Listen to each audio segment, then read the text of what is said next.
یا اللہ، بارشیں شروع ہونے والی ہیں اور کچھ دنوں میں انڈے سے بچہ بھی نکلنے والا ہے۔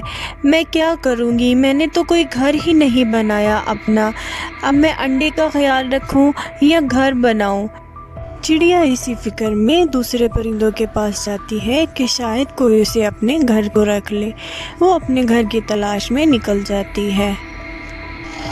چڑیا کوے کے پاس جاتی ہے اور اس سے کہتی ہے، کوے بھائی، کیا آپ مجھے کچھ دنوں کے لیے اپنے گھر میں رکھ سکتے ہیں؟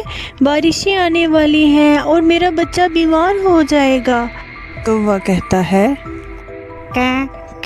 نہیں نہیں بہن، میں نہیں رکھ سکتا، میں تو خود کہیں جا رہا ہوں۔ چڑیا مایوس ہو کے اپنے گھر کو لوٹ جاتی ہے اور اپنے گھونسلے پہ پہنچ جاتی ہے اور کہتی ہے، بیٹی، کوئی انتظام نہیں ہوا گھر کا اور بارش بھی آنے والی ہے۔ کوے نے بھی جواب دے دیا اور اپنے گھر میں رہنے سے انکار کر دیا ہے۔ ابھی وہ باتیں کر ہی رہی تھی کہ وہاں پہ بارش شروع ہو جاتی ہے اور وہ ماں بیٹی گھبرا جاتی ہیں۔ یا اللہ، ہم کہاں جائیں؟ یہ تو بارش تیز ہوتی جا رہی ہے۔ یا اللہ، تو ہماری مدد فرما۔ چڑیا اور اس کی بیٹی بہت زیادہ پریشان ہو گئی تھی کیونکہ ان کے پاس رہنے کے لیے کوئی ٹھکانہ نہ تھا اور وہ بارش میں بھیگ رہی تھی۔ وہیں دوسرے جنگل کے پرندے بہت زیادہ خوش تھے بارش سے اور وہ بارش کو خوب مزے لے رہے تھے۔ کوئی بارش میں گنگنا رہا تھا اور کوئی سموسے بنا کے اپنے بچوں کو کھلا رہا تھا۔ یہ لو میرے بچوں، سموسے کھاؤ، بارشوں میں سموسوں کا اپنا ہی مزہ ہے۔ اور بچے بھی بہت زیادہ خوش تھے بارشوں سے، لیکن کسی کو ٹونی چڑیا اور اس کے بچے کی فکر نہ تھی۔ ٹونی چڑیا اپنے بچے کو حوصلہ دیتی ہے اور کہتی ہے، بارش ذرا تھم سی گئی ہے میری بیٹی، تم یہاں بیٹھو، میں گھر کا بندوبست کرتی ہوں، تم پریشان نہ ہونا۔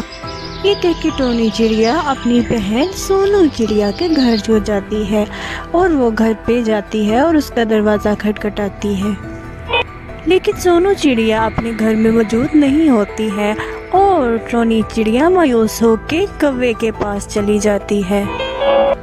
کوے کو وہ صورتحال بتاتی ہے اور کوا اس سے رانی چڑیا کے پاس جانے کا مشورہ دیتا ہے۔ سونی چڑیا رانی چڑیا کے پاس جاتی ہے اور اسے کہتی ہے، رانی چڑیا، اگر آپ کے پاس کوئی گھر خالی ہے تو آپ مجھے دے دیں۔ لیکن رانی چڑیا بھی صاف انکار کر دیتی ہے، نہ بہن، میرے پاس نہیں ہے گھر، تم ایسا کرو، جنگل میں اپنا ٹھکانہ بنا لو۔ سونی چڑیا جنگل کی طرف چلی جاتی ہے کیونکہ اس کو بہت اچھا مشورہ مل جاتا ہے۔ وہ جنگل میں جاتی ہے تو اسے ایک غار نظر آتی ہے۔ وہ سوچتی ہے، کیوں نہ میں اپنی بچی کو یہاں لے آؤں، یہاں بارش سے تو بچ پائے گی، لیکن جانوروں کا بھی خطرہ ہے۔ میں ایک کام کرتی ہوں کہ میں اندر جا کے چیک کرتی ہوں کہیں کوئی جانور تو نہیں ہے، اور یہ کہہ کے سونی چڑیا غار کے اندر چلی جاتی ہے۔ اندر جاتی ہے اور وہ دیکھتی ہے کہ اندر تو پھل فروٹ اور سبزی پڑی ہے، اور یہ دیکھ کے وہ بہت خوش ہو جاتی ہے۔ واہ واہ، یا اللہ، تیرا شکر ہے کہ مجھے کھانے کی بھی فکر نہیں ہوگی، اب تو میں اپنی بچی کو یہاں لے آؤں گی۔ یہ کہہ کے وہ اپنی بچی کو ادھر لے آتی ہے اور ہنسی خوشی وہاں پہ رہنے لگ جاتی ہیں۔